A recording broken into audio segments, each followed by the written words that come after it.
मित्रों नमस्कार। मैं हूं राकेश कुमार। आप देख रहे हैं मत अभिमत।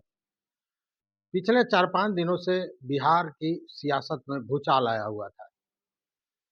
नीतीश कुमार महागठबंधन को छोड़ेंगे, एनडीए के साथ मिलेंगे, क्या होगा नहीं होगा, इसी पर केवल चर्चा चल रही थी।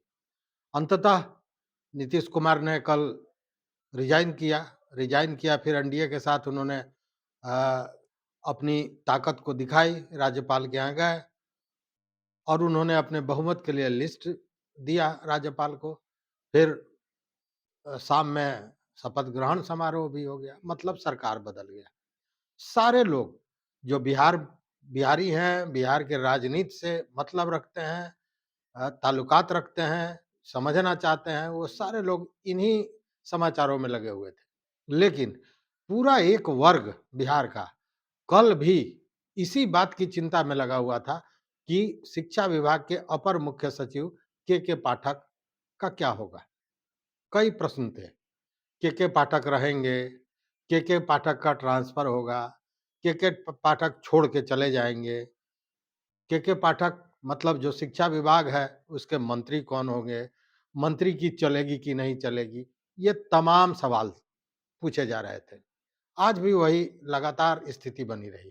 और आज अभी जब मैं वीडियो बना रहा हूँ, उसके कुछ दिन पहले मेरे एक मित्र हैं जो प्रधानाध्यापक भी हैं सीतामढ़ी में।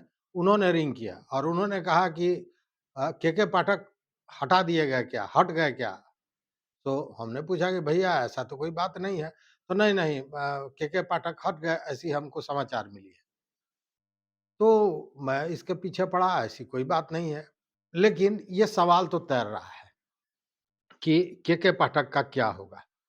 हटाए जाएँगे, ट्रांसफ़र होगा, क्या होगा? कई लोगों ने कहा कि नई सरकार आ गई है तो के पाठक का ट्रांसफ़र हो जाएगा, वहाँ से वो हटा दिए जाएँगे। लेकिन यहाँ मित्रों स्पष्ट हो जाइए कि के पाठक का अगर ट्रांसफ़र होना होता तो नीतीश कुमार आज से 3 दिन पहले, 4 दिन पहले दर्जन से ज़्यादा बड़े पदाधिकारियों का, आईएएस पदाधिकारियों का उन्होंने स्थानांतरण किया है। भले वो चुनाव को देखकर किए गए गए हैं, वो अलग बात है, लेकिन हुआ है। अगर वैसी कोई बात होती तो उसी लॉट में इनका भी ट्रांसफ़र हो गया होता, मतलब कि के पाठक का ट्रांसफ़र नहीं होगा।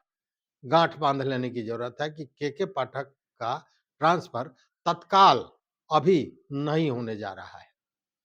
तो अब प्रश्न एक दूसरा बड़ा है, जिसको लेकर तमाम बातें पूछी जा रही हैं कि मंत्री कौन होंगे?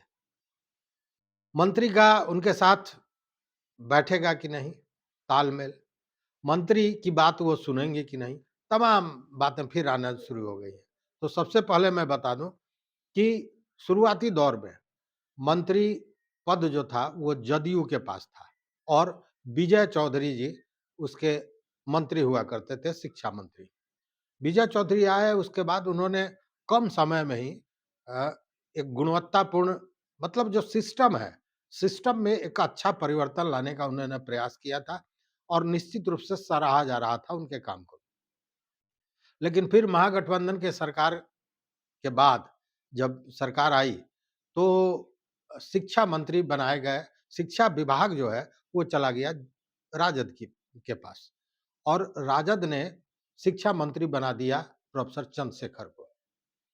प्रोफेसर चंद्रशेखर बयानों के लिए हमेशा कुख्यात रहे हैं, आप जानते हैं। हमेशा विवादित बयान उन्होंने दिया और हमेशा कुछ इस तरह की बात कर जाते थे कि नीतीश कुमार जो महागठबंधन सरकार के मुखिया थे, वो असहज हो जाए। अब उनका उनकी बोलती बंद करनी थी, उनको ठीक करना था और वैसे लोगों को ठीक करने के लिए जितने भी राजनेता हैं, वो कुछ न कुछ वैसे ब्यूरोक्रेट्स को रखते हैं अपने साथ मिलाकर कि जब ज़रूरत पड़े वैसे लोगों का इंतज़ाम किया जा सके, उनको ठीक किया जा सके। तो उन्होंने के पाठक को भेज दिया शिक्षा विभाग में अपर मुख्य सचिव के रूप में और के पाठक आप जानते ही हैं कि नीतीश कुमार के बहुत करीबी माने जाते हैं। अगर करीबी नहीं माने जाते होते, तो गांधी मैदान से उनके लिए मुख्यमंत्री स्वयं चर्चा करके और ताली नहीं पिटवाते। जानी हुई बात है। इसके पहले भी जब उनको शराबबंदी करनी थी और उसमें एक ऐसा आदमी चाहिए था, जो बिना आगे-पीछे सोचे हुए काम करे, तो उसके लिए उन्होंने के पाठक को चुना था। भले शराबबंदी फेल हो गई, लेकिन कोशिश तो नीतीश कुमार ने किया था।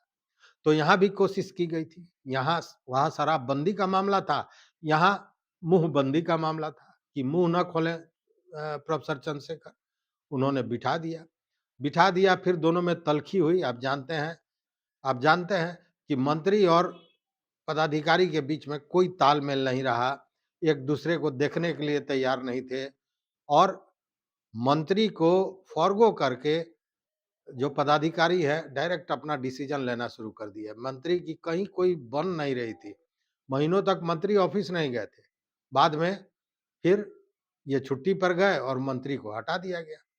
मंत्री को हटाया गया तो यह स्पष्ट है कि जितने भी लोग के पाठक से खफ़ा थे या के पाठक का विरोध कर रहे थे, उन लोगों को लगा कि के पाठक सर्वे सर्मा है नीतीश सरकार में, के पाठक को कोई हिला-डुला नहीं सकता है, अंगद की पाँव की तरह वो पैर जमा चुके हैं।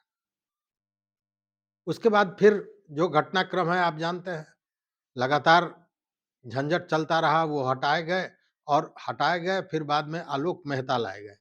लेकिन आलोक मेहता को काम करने का मौका नहीं मिला, सरकार समाप्त हो गई। हालाँकि इन 5-7 दिनों में 1 सप्ताह जो आलोक मेहता थे, इसमें भी आपने देखा होगा कि आलोक मेहता के पाठक के सुर में सुर मिलाकर गाना गा रहे थे।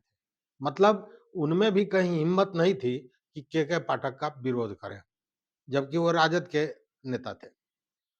अब देखिए कि अब क्या होगा? तो जिस तरह महागठबंधन की सरकार में वो राजद के पाले में था शिक्षा विभाग, ऐसा अनुमान लगाया जा रहा है कि इस बार शिक्षा विभाग भाजपा के पाले में जा सकता है।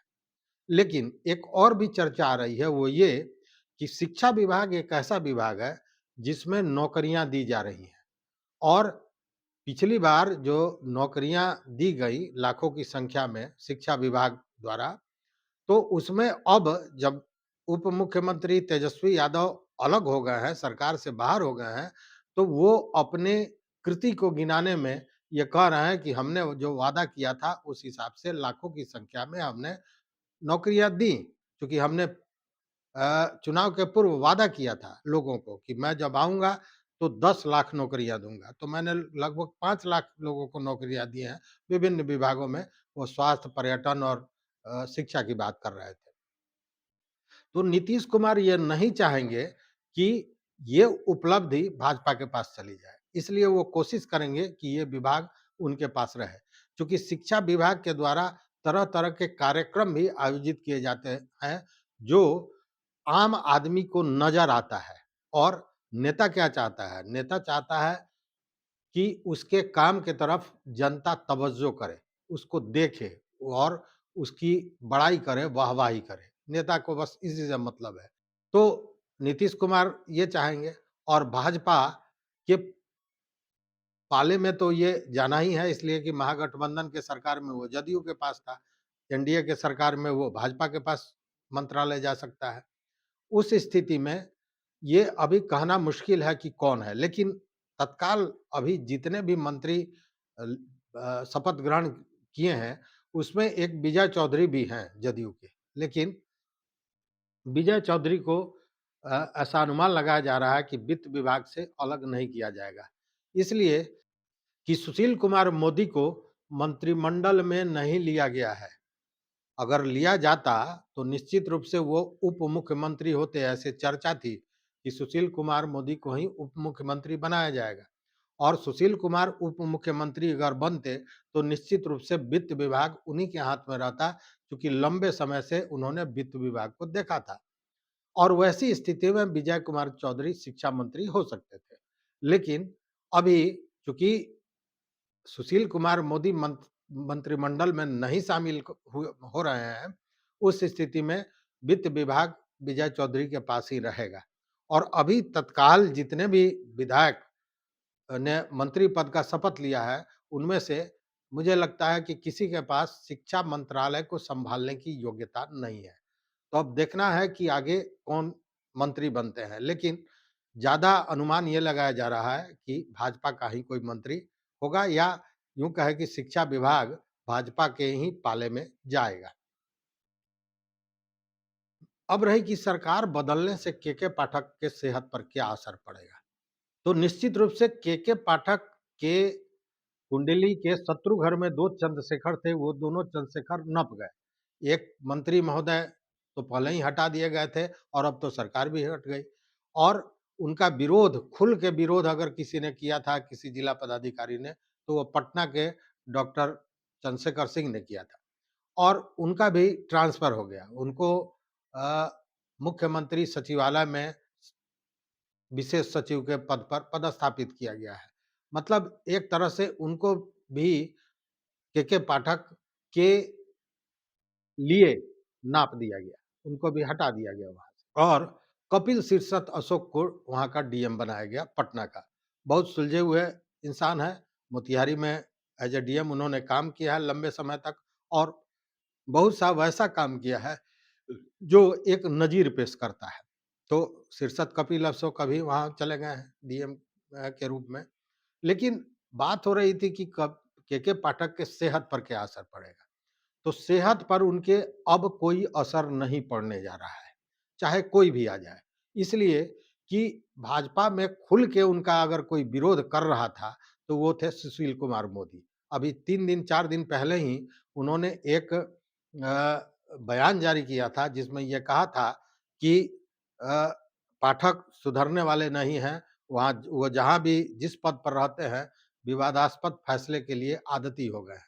उन्होंने खुल के कहा था, साथ में मुख्यमंत्री से अपील की थी कि इनको तुरंत वहाँ से हटाया जाए, कार्रवाई की जाए।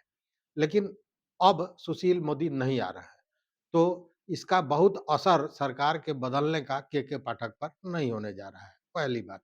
दूसरी बात कि अगर कोई मंत्री आ भी जाता है और कड़क मंत्री आ जाता है, फिर भी केके पाठक का अभी कुछ बिगड़ने नहीं जा रहा है। इसलिए कि एकाध महीने के अंदर में लोकसभा चुनाव को लेकर आदर्श चुनाव संहिता लग जाएगा और उसके बाद कुछ भी नया करना संभव नहीं होगा। उस स्थिति में न मंत्री चाहेंगे, न सरकार चाहेगी और एक तरह से यूँ कहें कि सुषुप्ता अवस्था में पूरा प्रशासन चला जाएगा। सारे लोगों का तवज्जो एक ही तरफ होगा कि चुनाव को कैसे संपन्न कराया जाए। उस स्थिति में केके पाठक पर कोई असर नहीं पड़ेगा, ऐसा अनुमान लगाया जा रहा है। लेकिन सरकार, नीतीश कुमार भी चाहेंगे कि अब चुनाव नज़दीक आ गया है लोकसभा का और इसी चुनाव में अपनी उपस्थिति दर्ज करने के लिए, अपने को मजबूत करने के लिए उन्होंने फिर पलटी मारा और वो एनडीए के साथ चले गए महागठबंधन सरकार को तोड़ के। उस स्थिति में वो नहीं चाहेंगे कि कोई विवादास्पद फैसला अभी तत्काल लिया जाए। क्योंकि जो उनका मोटो था प्रोफ़ेसर चंद्रशेखर शिक्षा मंत्री को सुधार देने का, वो तो उन्होंने सुधार दिया। अब उसके साथ शिक्षकों को भी सुधार दिया गया उन केके पाठक के कई विवादास्पद फैसले को लेकर। तो अभी तत्काल वो नहीं चाहेंगे कि कोई इस तरह का डिसीज़न, कोई इस तरह का विवाद पैदा हो, जिससे सरकार की साख गिरे, क्योंकि चुनाव आ गया है। लेकिन इतना तो तय है कि नीतीश कुमार निश्चित रूप से केके पाठक को अभी गो स्लोली ज़रूर कहेंगे कि आराम से चलिए, ज़्यादा हड़बड़ाने की ज़रूरत नहीं है। क्योंकि आदर्श चुनाव संहिता जब आ जाएगा, उसके बाद सारी नियुक्तियाँ या सारे सारे चीज़ों पर एक तरह से कहें कि विराम लग जाएगा। इसलिए ये जो दिमाग में भ्रम है कि के पाठक ट्रांसफ़र हो जाएँगे, कौन मंत्री आएँगे, उनके सेहत पर क्या असर पड़ेगा सरकार बदलने का, यह कुछ भी नहीं होने जा रहा है। के पाठक जहाँ हैं, वहाँ रहेंगे। अब सोचने वाली बात है कि कुछ वैसे डिसीज़न्स जिसको बदलने की चर्चा हो रही है, उस पर क्या होगा? तो उस पर भी हम लोग बात करेंगे अगले वीडियो में। इस वीडियो में बस इतना ही। देखते रहिए मत अभिमत। चैनल पर नए हो तो निश्चित रूप से सब्सक्राइब कीजिए, लाइक कीजिए, दोस्तों के साथ शेयर कीजिए और इस पूरे जो प्रकरण है, इस पर अपना मत, अपना विचार ज़रूर दीजिए हमारे कमेंट बॉक्स में आकर। देखते रहिए मत अभिमत। बहुत-बहुत धन्यवाद। कोटि आभार।